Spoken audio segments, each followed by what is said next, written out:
Welcome back. I'm Kim Bailey, and this is Inside Exec. Now, normally, those of you who are regular listeners would know that that's not the standard introduction because I haven't mentioned Fulyana. And once again, for those of you who haven't heard, Fulyana's daughter passed away very suddenly, and we have agreed that this time is far more important for her to spend with her family and to transition from the shock and the devastation that has occurred in her life over this short period of time. We do have with us, replacing Fulyana for the next few videos and audios that we do, Jamie Wadley. Many of you will know Jamie from his previous guest appearances with Inside Exec. He's here today, and we're going to talk to Aneace Haddad. Now, welcome, Aneace. Thank you for joining us. Aneace is in Singapore this morning. Thank you. Thank you. Good morning. Let me first of all introduce to you Aneace. Aneace is an executive coach and author of a very interestingly titled book, The Eagle That Drank Hummingbird Nectar. And I'm sure we will hear about that.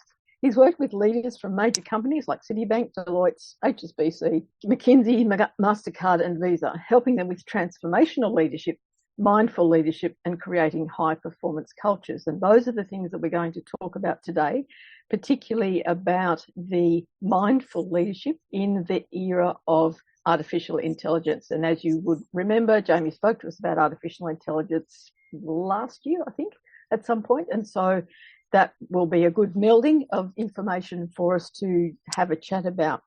I want to ask, first of all, in terms of organisations and organisational change, are we looking at going back more than just the change environment and looking at core values and communicating core values before we start talking about change? Wow, that's a great question. I love when I don't have an immediate answer. The background to it is that we have talked a lot on the podcast about communicating core values, and it seems to be an area that is not particularly well addressed. And I guess in the gap that we've had where people have started to work remotely and have started to look at organisations in a different light and to look at their own work-life balance in a different light, do we need to look at changing the core values before we look at organisational change? And then how do we communicate them?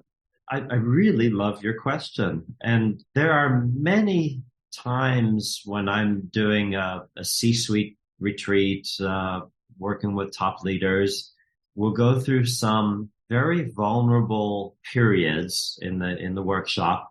Yep. And people come out and I hear the same thing from very different cultures, different countries, different companies, different people. And they'll say, it feels like we're so much more human. And my reaction to your question is kind of like, maybe we're going through a period of reconnecting with our humanity as opposed to our roles and functions. Part of that I see has a very tangible aspect in that the world is getting so much more complex that we can't just run it in a mechanized way of hierarchical decision making and functions and all that in silos, which worked really, really well during the prior periods. But things are so complex now. COVID threw that completely out when that happened. And it feels like we're just coming back to a point of just being more human. So the level of ownership now, where you could in the past just function in your area, and now you have to function in your area and also have a view across the whole organization and have a point of view across things. It's become so complex that the only thing that works is just being more human. So is that kind of what you're referring to? Well, I think it is. And what it then triggers for me is, why are we seeing that now when there was the opportunity for us to be more human when we were in the room with people? Yeah. And now that we're working a little bit more remotely, some people working a lot more remotely, why is the human connection floated to the surface? Yeah, wow, that's another interesting angle on it. Trust. The need for trust goes up tremendously when people aren't in the same room together. Yes. So that requires getting into, do I trust their intent? Do I trust the purpose that they have? So hard to do that when you're not in the same room. If we look at before 2020, did you see organisations thinking about looking at remote work for some of their workforce? Oh yeah, I've been in the tech industry. I ran a tech company in France for a long time. And you've always had some form of remote work going on, whether that was working at home or working while you're traveling somewhere. That whole area just became a lot more systematic after COVID. And yet now we're going through a phase where there's objection to it and there's a pulling back. Is that the lack of trust, do you think, or ownership, or? Oh, and in some cases, there's definitely a lack of trust. You can see that. People going, I really want my people back in the room. There's another angle that sometimes some of the leaders that I know might not feel as inspirational in a little Zoom box as they do physically in the room. Yeah, I get it. So those things are definitely there. But I think there's also a realization that there's some kind of work that's just best done together.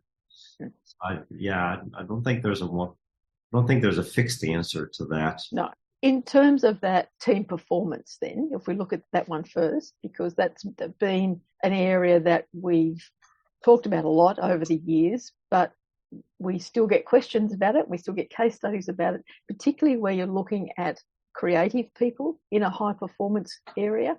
They might have been used to working partially remotely, and then everyone was working remotely and they didn't feel as special perhaps as they used to be because they had this thing that nobody else had where they could work remotely. What's the area of most concern for leaders in that high performance remote work environment? What have I noticed on that? It's brought out all the messiness of leadership that could be kind of swept aside in the past. And now it's just really focused leadership on human areas. Mm-hmm. I think it's becoming clearer with a lot of the people that I work with that the problems in the company, the dysfunctions in the team are very much created by the team leader, the CEO. So I think that becomes clearer now than in the past. You can't hide from that anymore. So if things are dysfunctional, blaming the team for the dysfunctions maybe used to work in the past. Now it just becomes really hard to do that. So is that humanizing you're talking about of how people interact now a byproduct of the obvious structures that were in place when we were in the ivory tower or around the water cooler have essentially been digitized, and now we have to go person to person to get that same sort of dynamic, if there is one at all there. I can just see that the structure that was in place as the pyramid before has been flattened out to a very high degree, and we're all on the same team. And there's no red border around my box if I'm the CEO. It's the same colour as everyone else, and they can't see my office window and what a great view I've got. So that person-to-person thing maybe is the byproduct of that, how to maintain relationships with your people to get the most out of them. I think that's a beautiful way of putting it. The value of the leader really comes out in that case. You can't hide behind a role or a corner office. No. I think that's become really a big difference. Does that then flow through to, because the other area that we have a lot of questions about is customer or client relations. Are we seeing that because we're more humanizing the work environment, is that flowing through to the customers and clients, whether they're internal or external? Again, my answers are going to be based on the little lens that I have of the people that I've been working with the last few years. Absolutely. There's certainly a much greater desire to align to the needs of the customer and take into account developing empathy for the customer, knowing who they are. There's definitely a bigger focus on that. And again, I think it comes from that complexity. It feels like large companies are forced to become a lot more entrepreneurial and think in a much smaller way, as well as their scale. That would definitely go in the direction of being closer to the customer. We have had guests in the past little while that have talked about being the entrepreneur in a corporate environment and being an entrepreneurial leader in a corporate environment. How can we encourage that to be happening in terms of bringing people along the path so that they're ready to take on that entrepreneurial role within an organisation as a leader when they might just be a team member at the moment? Yeah. And they might never have thought of being a leader because they didn't want to have the corner office. They didn't want to be that person that had to wear the suit every day. Yeah, I think that's the really big challenge now going forward. relying on your role, your function, your position just isn't cutting it anymore. So it's difficult. It's a difficult process. Is it? See that being a scary thing for some high level people. Yeah, I think it's very scary for some people. Why did you call it the eagle that drank the hummingbird nectar? Oh, right. I had 2 dreams that bookended that period of transformation in my life. So I used those dreams. The protagonist of my book, around 20-30% of the book is really me. The rest of it is all fiction. So he has those same 2 dreams, but they're in a shorter period of time. Mine was like over a 10-year period. The first dream was an eagle rotting under a pile of leaves. It was this majestic bird had given up. And so I was going through a lot of pain, difficulties, a divorce, and the company was having trouble back then, still trying to build it up to sell and all that. And then at the end of that, I had a dream. The same eagle was perched on a porch, an outdoor balcony, and it was drinking hummingbird nectar. And there was this sense of aliveness and all that. So it was really weird, but it was the same eagle, I could tell.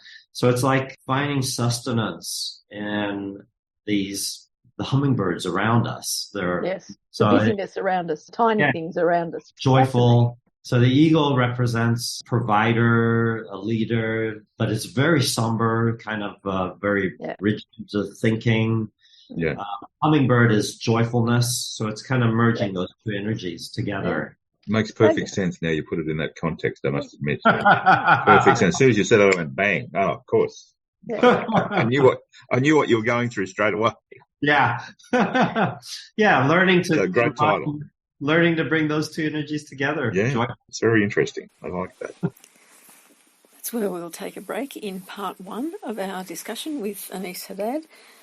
Next time, we're going to explore a little bit further about the ideas of leadership in an age of increasing AI usage. But for now, I'm Kim Bailey. I've been joined by Jamie Wadley in the absence of Fulyana Osborne. We've been talking with Aneace Haddad, and this is Inside Exec.